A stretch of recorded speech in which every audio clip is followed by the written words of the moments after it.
Hello everyone, my self माला गर्ग और हम लोग कर रहे हैं क्लास 9 हिस्ट्री का second chapter socialism in Europe and the Russian revolution. तो हमारे पिछले वीडियोस में हमने क्या पढ़ा? हमने सोशलिज्म को यूरोप में फैलते हुए देखा और उस रशिया में हमने फरवरी रेवोल्यूशन और अक्टूबर रेवोल्यूशन को देखा। उसमें हमने ये भी देखा कि कैसे बोल्शेविक पार्टी जो है सब कुछ ओवरटुक कर लेती है और कैसे लोगों के मन में उसके प्रति कुछ डाउट्स भी हैं, वो उनको उसको फेवर भी कर रहे हैं और वो डाउट्स भी क्रिएट कर रहे हैं। अब हम देखते हैं जो हमारा आज का वीडियो है वो इस बेस पर है। हमारा जो आज का टॉपिक है मेकिंग ऑफ सोशलिस्ट सोसाइटी। अब हम देखते हैं कि तो फिर रशिया जो है वो सोशलिस्ट सोसाइटी कैसे बनी। तो स्टार्ट करते हैं। Banks and industries were nationalised. जो बैंक्स हैं और इंडस्ट्रीज हैं वो सब नेशनलाइज हो चुकी हैं, गवर्नमेंट के अंडर आ चुकी हैं। Collective work was performed by peasants on confiscated land. अब जो कल्टीवेशन है वो कलेक्टिव बेस पर हो रही है। ये हमने पहले पढ़ा था कि पहले भी वो लोग कलेक्टिव करके लैंड्स को जोड़कर जो है फार्मिंग कर रहे हैं। अब जो कन्फिस्टिकेटेड लैंड है इसका मतलब है जो गवर्नमेंट ने अपने अंडर ले लिया है उसके ऊपर जो है वो खेती कर रहे हैं। Centralised planning was introduced. Centralised planning means हमारी जो गवर्नमेंट है, गवर्नमेंट कौन सी है? Bolshevik party. तो हमारी जो गवर्नमेंट है, बोल्शेविक पार्टी के जो ऑफिसर्स हैं वही गवर्नमेंट चला रहे हैं। तो सब कुछ जो है अंडर गवर्नमेंट हो रहा है, जो सेंटर के कंट्रोल में आ रहा है। जो सेंटर प्लान कर रही है वही चीजें उसी के साथ जो है सारी प्लानिंग्स चल रही है। जो भी स्टेप्स लिए जा रहे हैं रशिया में वो सब सेंट्रलाइज्ड है, गवर्नमेंट के अंडर चल रहे हैं। 5 ईयर इकोनॉमी प्लान। अब जो रशिया है इन्होंने 5 ईयर इकोनॉमी प्लान कर लिया है कि 5 इयर्स के लिए अपनी इकोनॉमी को प्लान किया है कि ऐसे ऐसे हम अपनी जो इकोनॉमी है ऐसे बढ़ाएंगे और ऐसे हम उसको स्पेंड करेंगे। तो ये चीजें उन्होंने प्लान कर ली है, सब कुछ अच्छे से प्लान हो रहा है। और इसके जो एग्जांपल्स हमें मिलते हैं, जो फर्स्ट 2 5 ईयर प्लान्स जो थे इकोनॉमी के वो क्या थे? 1927 से 32 एंड 1933 से 1938। ये हमारे जो 2 प्लान्स हैं उन्होंने रेडी कर रखे हैं। अब इंडस्ट्रियल ग्रोथ हो रही है, हमने पहले भी देखा कि इंडस्ट्री ग्रोथ हो रही है, वहां पर जो रेलवेज का भी सब कुछ प्रचार हो रहा था तो अब और बड़े लेवल पर हो रहा है। And new factories began to come up. बहुत सारी न्यू फैक्ट्रीज भी आ गई हैं, ऑयल की, स्टील की, कोल की। और जो इन चीजों की प्रोडक्शन है वो चीजें क्या है, उनकी जो डिमांड है वो दुगनी तिगनी चौगनी हो चुकी है। तो इसलिए नई नई इंडस्ट्रीज और आ रही है।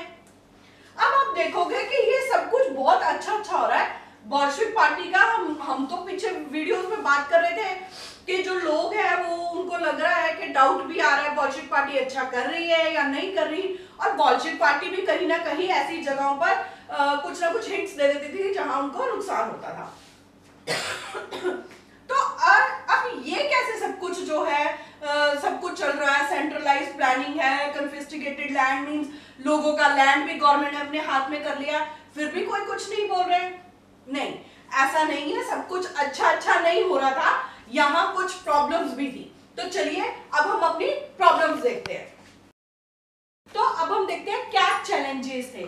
चैलेंजेस क्या थे?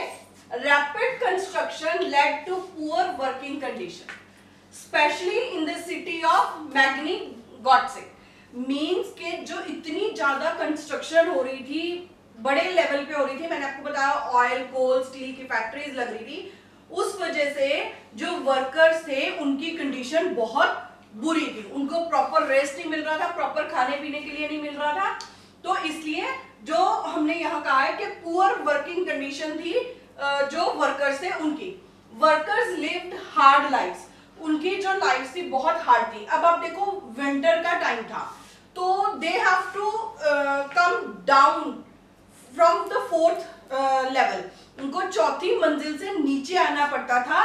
Then they have to cross the road, और रोड क्रॉस करते थे then only they can use the washroom. उनको वॉशरूम जाने के लिए 4 मंजिल नीचे आकर फिर रोड क्रॉस करके फिर जाना पड़ता था। अब सोचो कि इतनी ठंड में कैसी उनकी कंडीशन रही होगी, क्योंकि ज्यादा हो रही थी वर्क, जो कंस्ट्रक्शन थी वो भी बहुत ज्यादा हो रही थी।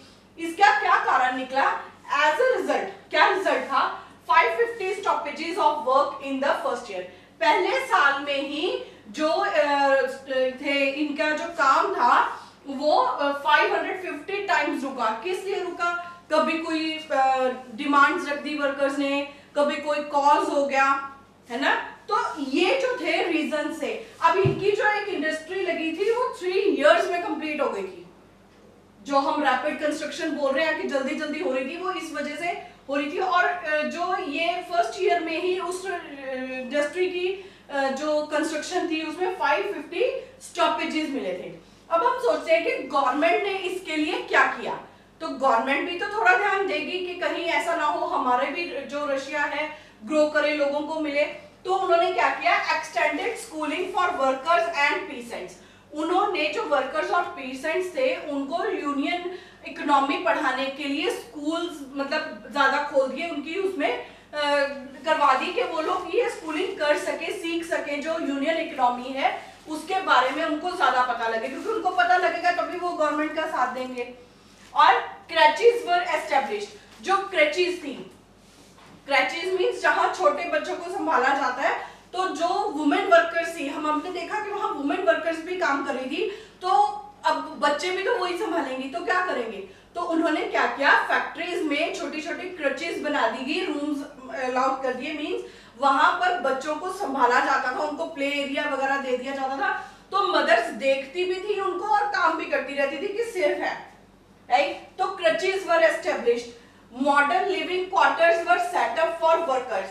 अब जो वर्कर्स थे उनके लिए एक अच्छे लेवल के क्वार्टर्स भी बना दिए गए, एस्टेब्लिश कर दिए गए, ताकि वो लोग एक अच्छे एरिया में रह सकें। बट क्या हुआ? इसका इम्पैक्ट वाज लिमिटेड। बट ये जो इम्पैक्ट था, ये सब कुछ जो गवर्नमेंट कर रही थी वो बहुत लिमिटेड था। क्यों था ऐसा? क्योंकि गवर्नमेंट के पास रिसोर्सेज नहीं थे, पैसे की कमी थी। करना तो वो बहुत कुछ चाहते थे, लेकिन उनके पास पैसे की कमी थी, और वो जो कर सकते थे, जितना वो करना चाहते थे उतना वो उस लेवल तक नहीं कर पाए। जितना किया उतना उन्होंने बहुत अच्छा किया, राइट। तो ये थे हमारे जो कुछ चैलेंजेस थे सोशलिस्ट सोसाइटी बनाने के। अपने अगले वीडियो में हम लोग स्टैलिनाइजेशन और सिविलाइजेशन सेंट्रलाइजेशन के बारे में पढ़ेंगे। Thank you.